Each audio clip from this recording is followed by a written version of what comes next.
Olá, meu nome é Caleb Guerra e esse é o Bienal do Livro, o podcast sobre literatura chinesa.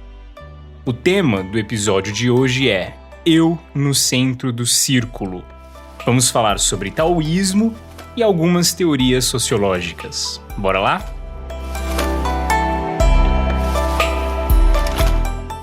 O taoísta Zhuangzi conta uma história interessante sobre um pintor antigo. Um dia, o Duque de Song decidiu empregar um novo pintor ali na corte. Com certeza, alguém que estivesse disponível ali para pintar para os nobres. Ou seja, ele queria que alguém que vivesse da pintura e que gostasse da ideia de estar sempre no palácio, a serviço da família real, fosse escolhido como novo representante dos artistas ali da época. E diz a história que, ao anunciar essa vaga de emprego, vários artistas do estado inteiro compareceram na corte. Ao chegar, eles atenderam à cerimônia de recebimento e todos pararam ali do lado do portão principal, perfeitamente enfileirados com seus papéis, pincéis e tinta, tudo ali numa bolsinha ou debaixo do braço, esperando então o que seria o processo de seleção do duque.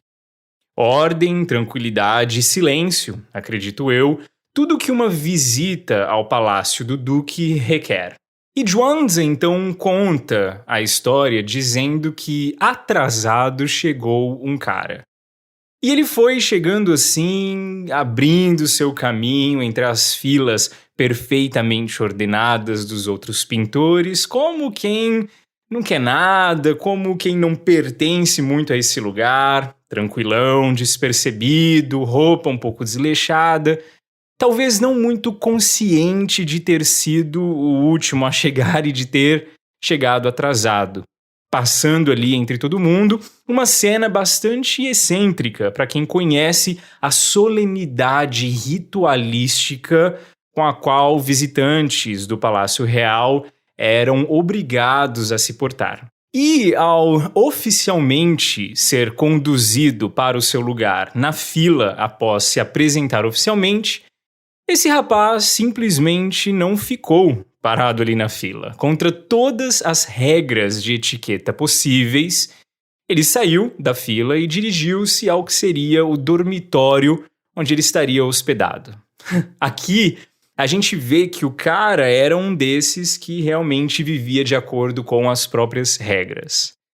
Aí então, um oficial da corte, claro, foi eleito para ir no dormitório do mal avisado ver o que é que ele estava fazendo por lá. Sei lá, talvez chamar ele de volta, dizer que ele tinha que cumprir com regras de etiqueta e ficar lá parado esperando ser chamado para a seleção como todos os outros estavam. Quando ele chega lá no quarto do pintor, imagine você. O rapaz havia arrancado toda sua roupa e estava lá nu, completamente nu, da mesma forma como veio ao mundo, sentado no chão com as pernas cruzadas, calmo, pleno, meditando. E para o nosso pequeno escândalo, ao saber disso, o Duque de Song, que foi avisado sobre a cena, disse o seguinte: esse é, de fato, um pintor verdadeiro.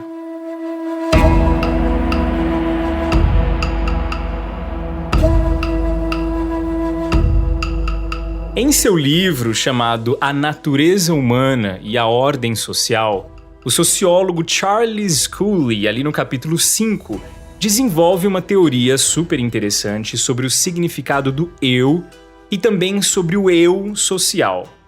Ele diz que nós percebemos o eu não pela lógica, mas pelos nossos sentimentos. Não existe eu se não existir o eu que sente ou o eu que está sentindo alguma coisa.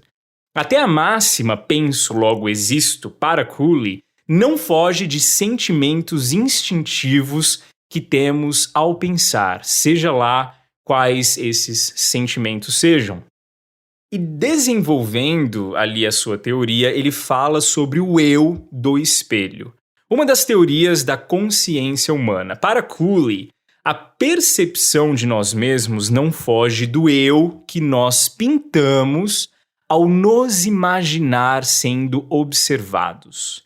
Em outras palavras, a sua percepção de você mesmo passa sempre pelo você que acredita que os outros estão pensando sobre você.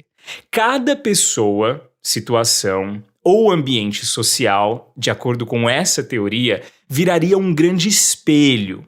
E toda interação sua com eles, esses espelhos espalhados por aí, é sempre você tentando viver de acordo com a imagem observada por você mesmo no espelho da sua mente. Sim, é uma loucura, mas provavelmente você, como eu, acha que faz muito sentido. Na prática, eu acredito que a coisa funciona da seguinte forma. Você encontra fulano, por exemplo, e fulano significa algo para você. Ou uma instituição, ou um grupo de amigos, ou até mesmo esse fulano significa uma oportunidade de sexo casual no fim da noite. Então, o que você faz automaticamente é pensar o que você é para essa pessoa ou como essa pessoa te enxerga. O que ela julga ser o seu eu, segundo você, importa na construção da sua autopercepção de si mesmo. Atenção! Segundo essa teoria, importa mais o que você acredita que a pessoa está pensando sobre você do que o que ela efetivamente pensa sobre você. Então, sentimentos são criados e você começa a se enxergar e se sentir a partir do que você acredita ser a opinião ou julgamento dessa pessoa sobre você. E a partir daí, você toma as suas decisões, escolhe um estilo de roupa, o aroma do seu perfume, um vocabulário talvez mais formal ou palavras mais casuais, etc. A vida, então, seria um eterno você agindo de acordo com o seu eu do espelho. E esse eu que você enxerga no espelho muda de acordo com a ocasião social, de acordo com a pessoa. Bom, ser autoconsciente de si mesmo é algo bom, excelente, aliás. Nós só conseguimos viver em sociedade porque temos consciência de nós mesmos e dos outros. Aula 1 da classe O que faz de você alguém normal e não um psicopata passa necessariamente pela importância que você dá ao ser reconhecido socialmente de forma positiva. Mas existe também um outro lado da moeda. A vida onde a autoconsciência deixa de ser saudável ao ser excessiva. Se o tempo todo você estiver com a sensação de ser observado, de estar sendo observado ou assistido, por exemplo, esse sentimento de que cada passo seu será julgado pode gerar uma ansiedade muito grande e ter o efeito contrário da autoconsciência em si. Essa ansiedade pode fazer você querer se isolar e até mesmo desistir de relacionamentos. Pessoas que estão ligadas o tempo todo na frequência onde acreditam que tudo seu é minuciosamente observado, anotado e julgado, tendem a inclusive desenvolver aí baixa autoestima, hábitos sociais ruins e até mesmo fobia social. Daqui vem o medo, o desgaste emocional, a sensação de não pertencer em lugar nenhum do mundo, porque nenhum lugar do mundo me aceita do jeito que eu estou hoje. Psicólogos, inclusive, dizem que as crianças e os pré-adolescentes mais felizes são os que conseguem brincar por aí e se aventurar em grupo sem ter consigo a elevada percepção de si, de estarem sendo julgados pelos seus amigos o tempo todo, sem ter essa autoconsciência excessiva. Em compensação, também, crianças e adolescentes que sofreram algum tipo de abuso, bullying ou trauma em geral tendem a ter um nível mais elevado de autoconsciência, ou seja, não se soltam, não brincam, não interagem com todo mundo sem medo de viver a natureza e os colegas, abraçando assim a felicidade natural do universo. Por quê? Porque estão justamente preocupadas demais com esses espelhos sociais. E a verdade é que criança não tem que ficar pensando se tá gorda demais, ou se a camiseta tá na moda ou não, ou se a maquiagem tá borrada. Criança tem que se esquecer e se sujar, cair, esfolar o joelho e ser feliz. E aqui a gente aprende uma coisa. Uma das grandes liberdades da vida e indício de saúde emocional é você conseguir controlar o quanto das suas ações são pautadas pela sua ideia do que o outro está pensando sobre você. Eu já adianto que, acredito eu, ser impossível viver sem os espelhos. Mas é saudável ajustar a imagem que você enxerga neles. Se você não quiser que a sua vida seja uma performance do eu que você acredita que os outros querem ver, você precisa estar atento sempre ao quão limpo esse espelho está e se vale a pena ou não continuar se observando no que você acha que está vendo. E eu sei que na era do Instagram toda essa conversa toma proporções gigantescas. Imagine tentar ser tão bom, tão feliz, tão bem arrumado e saudável quanto você parece ser no seu feed. A ansiedade e o estresse seriam grandes demais para serem suportáveis.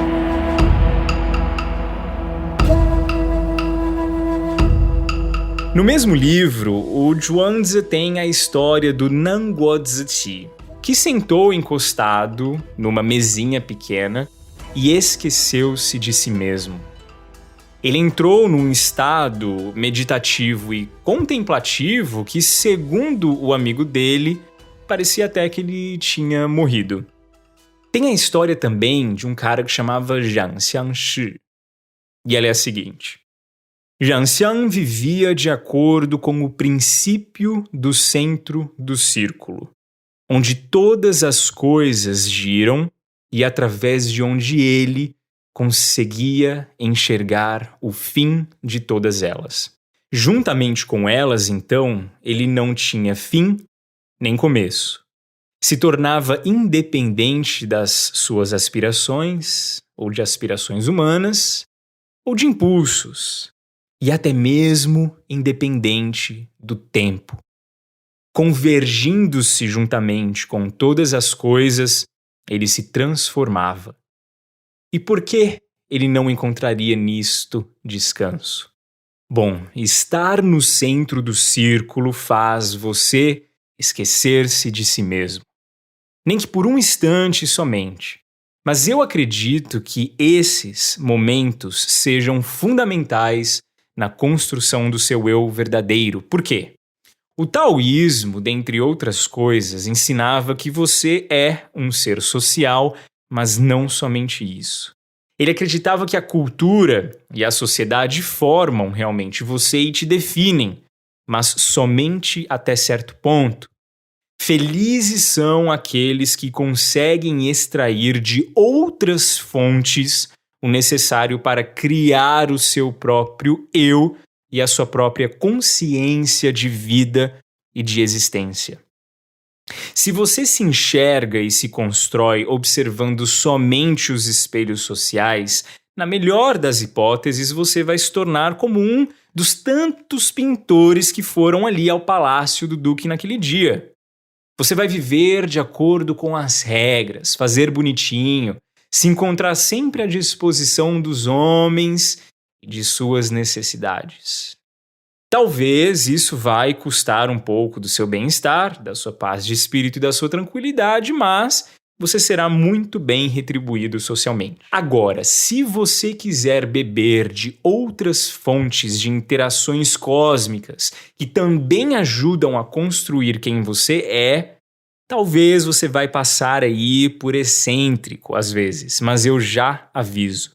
Existe grande liberdade para todos aqueles que, em contato com o centro do círculo, começam a viver suas vidas de acordo com outras regras. Esquecer-se de si mesmo nem sempre é algo ruim.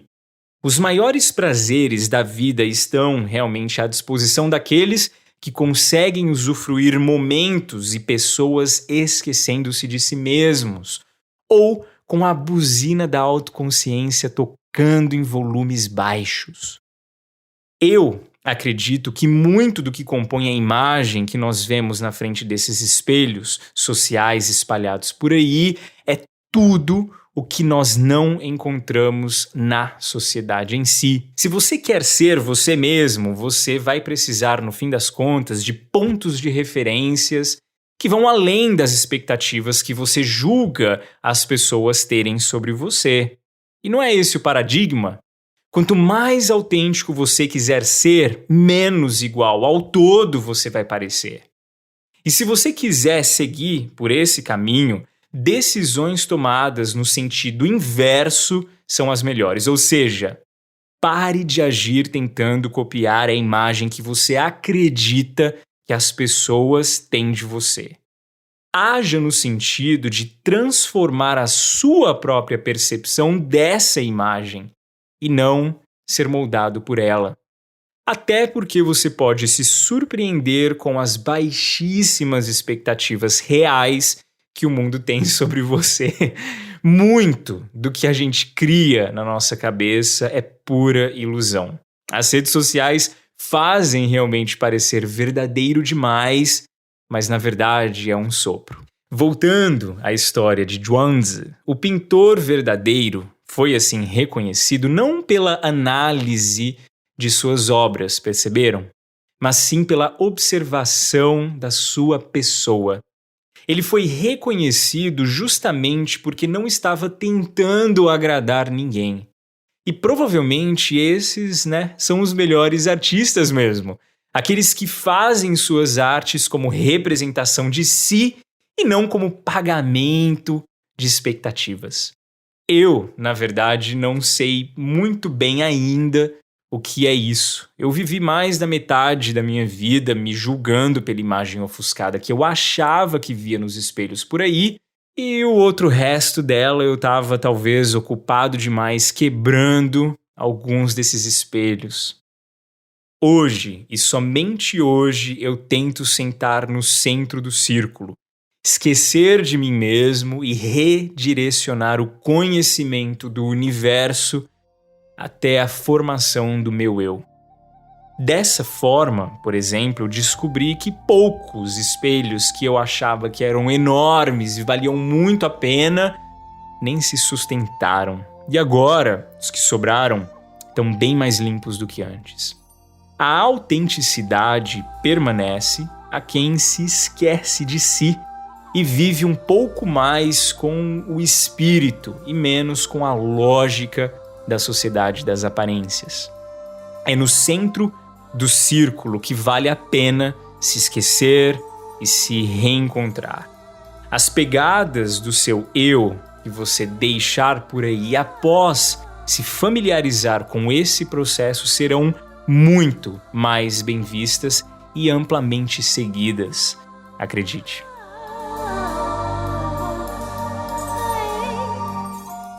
Bom, meu nome é Caleb Guerra e esse foi mais um episódio aqui do podcast Bienal do Livro.